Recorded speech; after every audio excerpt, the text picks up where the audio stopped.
Saudara-saudariku yang terkasih di dalam Tuhan, salam sejahtera untuk kita semua.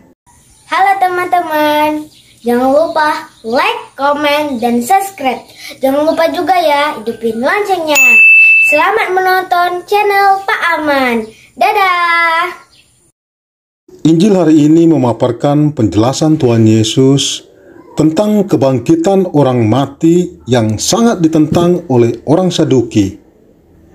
Mereka tidak percaya akan kebangkitan dan merancang sebuah kisah yang ekstrim tentang kasus seorang wanita yang dinikahi oleh seorang pria yang kemudian meninggal dunia tanpa dikaruniai anak.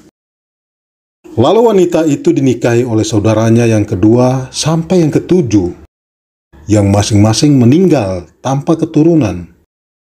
Setelah itu, wanita itu pun meninggal.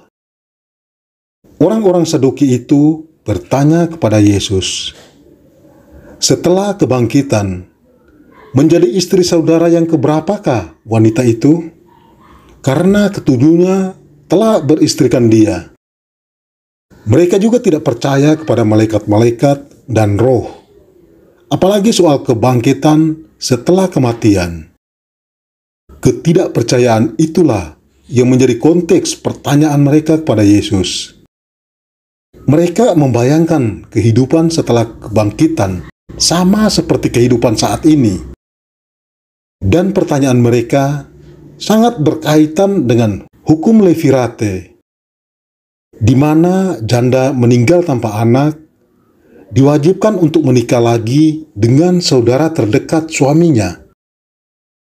Makna perkawinan menurut dunia memang tidak sama dengan makna perkawinan menurut Tuhan. Dengan mengikuti teladan kasih yang total antara Kristus dan gereja, suami dan istri mengambil bagian dalam kasih Allah, dan dengan demikian mereka saling menguduskan dan mempersiapkan diri bagi penggenapan kasih Allah di surga. Begitu pula mereka yang menjalani hidup selibat bagi Allah, lebih jelas menyatakan hubungan kasih Allah yang total. Bagaimana kehidupan setelah kematian? Kita yakin dan percaya bahwa ada kebangkitan dan kehidupan kekal. Namun bagaimana persisnya atau bagaimana teknik kebangkitan itu, kita hanya bisa mengira-ngira, karena itulah yang disebut misteri ilahi yang tak terselami. Kuasa Allah jauh melampaui perdebatan kita yang seperti itu. Allah punya jalan dan cara tidak pernah kita bisa mengerti. Seperti jawaban Yesus, kebangkitan setelah kematian adalah kebangkitan atau kehidupan yang sama sekali baru bersama dengan malaikat-malaikat.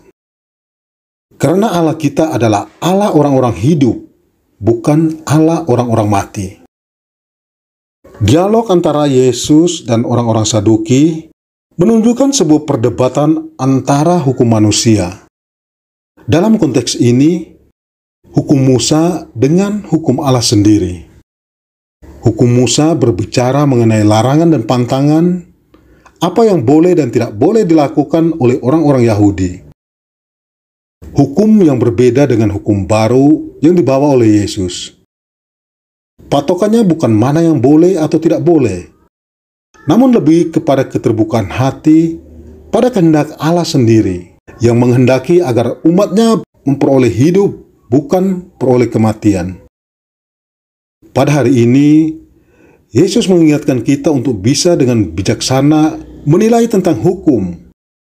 Apakah hukum itu menghidupkan atau justru mematikan seseorang? Dan berkaitan dengan ini, Gereja Katolik mempunyai perubahan sikap berkaitan dengan hukum-hukum. Salah satunya yang paling baru adalah mengenai penyederhanaan proses anulasi perkawinan. Kiranya yang hendak diperjuangkan adalah supaya semakin banyak orang yang memperoleh hidup dengan perubahan itu, bukan semakin dimatikan kehidupannya.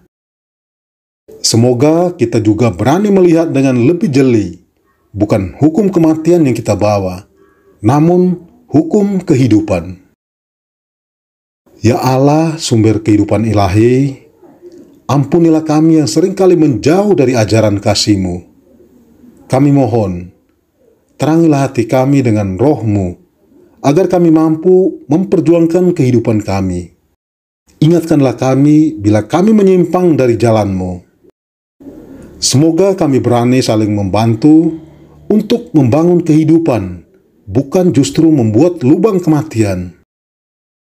Kami persembahkan hidup dan perjuangan kami ke dalam tangan-Mu untuk selama-lamanya. Amin. Salam sehat, Tuhan memberkati.